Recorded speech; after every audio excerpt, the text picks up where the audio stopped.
Welcome to Kloeker's Education Foundation, providing quality content for amazing teachers and students. If you're joining us from a previous lesson or previous series, welcome back. And if this is your first time, we're glad you're here. This is our World History series, and this is going to be a mini lesson on the Ming Dynasty. Now, before we begin, don't forget to check out the link in the description below for a set of free guided notes to go along with this lesson. And while you're there, go ahead and like the video and subscribe to the channel so you don't have to at the end. We can continue to expand our reach and educate more. Thank you. So let's dive in. Ming Dynasty is going to re-establish Chinese authority after the fall of the Mongol Dynasty and the Mongol rule of China, also known as the Yuan Dynasty in China. They're going to end the use of a lot of the advancements we saw, such as they're going to end the use of paper currency, requiring all taxes to be paid in silver or gold, which they can then control. This is also going to create the demand in the mines to extract silver and gold so it can be put into the economy. They are going to move the capital city to the city of Beijing, where it still is to this day, and they're going to be very curious about what the outside world has to offer the Ming Dynasty in China. And so the Ming rulers are going to hire an admiral by the name of Zheng He, and he is going to have very famous voyages on the massive Chinese junks, going to Southeast Asia, going to India and Arabia, going all the way to Africa, and bringing back animals. He very famously brings back an elephant and a giraffe, as well as many other animals and valuables from Africa, Southwest Asia, and of course Southeast Asia. But the goal is to impress the world with the power of the Ming and expand who is paying the Ming tribute and money as well as trade. Now you can see the vast scale of just the Chinese junk compared to one of Columbus's ship that he took to the New World. Now Zheng He is also going to make a trip to the New World. They're going to find wreckage of Chinese junks off the coast of Seattle, although it's unsure if they made contact with any natives while they were there, and if they made it back to Ming China. Now, he is, of course, going to establish a lot of trade with the outside world, and this is going to be very important for the development of China.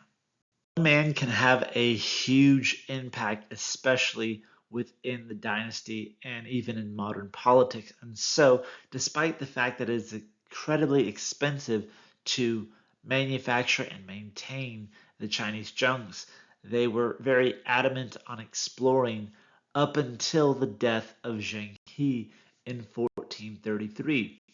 After he dies, the emperors very famously dismantle these large Chinese junks, and China withdraws back into the period of isolation that it is more commonly known for. The Ming were out exploring. The Ming demand for silver is going to be huge, and they are going to come into contact with the Spanish, who have colonized the islands of the Philippines and especially built up the trading port of Manila.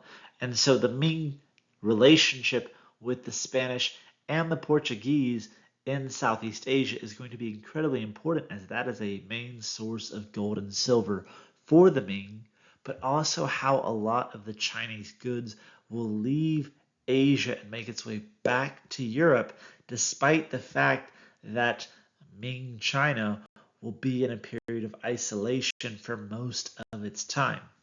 Europe is going to have huge demands for tea as well as porcelain, or at the time more commonly referred to as China. The Ming Dynasty is going to last for about 300 years.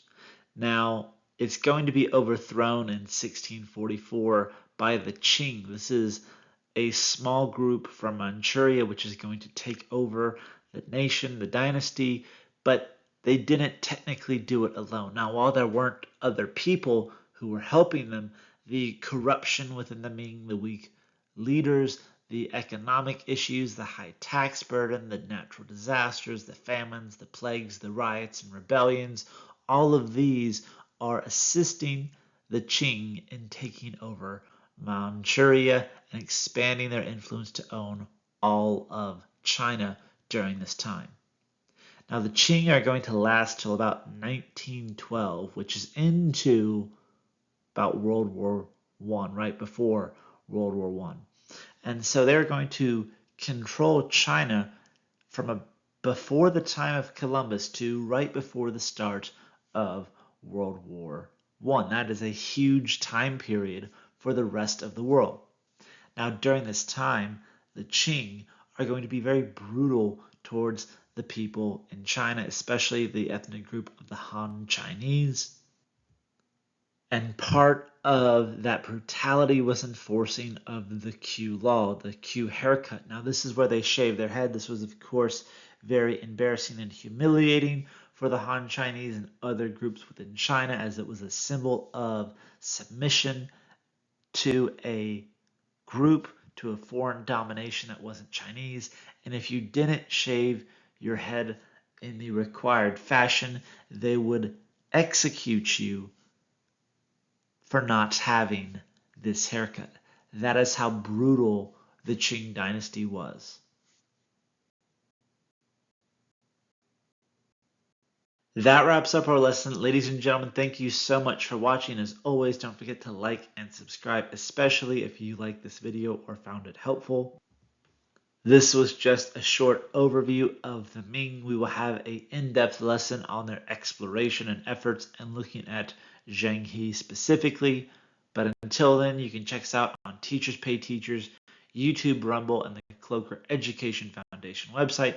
We have a ton of lessons and a ton of videos and resources there that you might like and find as helpful as well. If you want to see what's new and what's next in our series and check out the Ming and their exploration, and as we expand into European exploration, click here.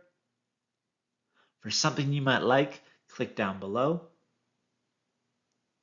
And to subscribe to our channel, click here on the right. All of this and more is just a click away.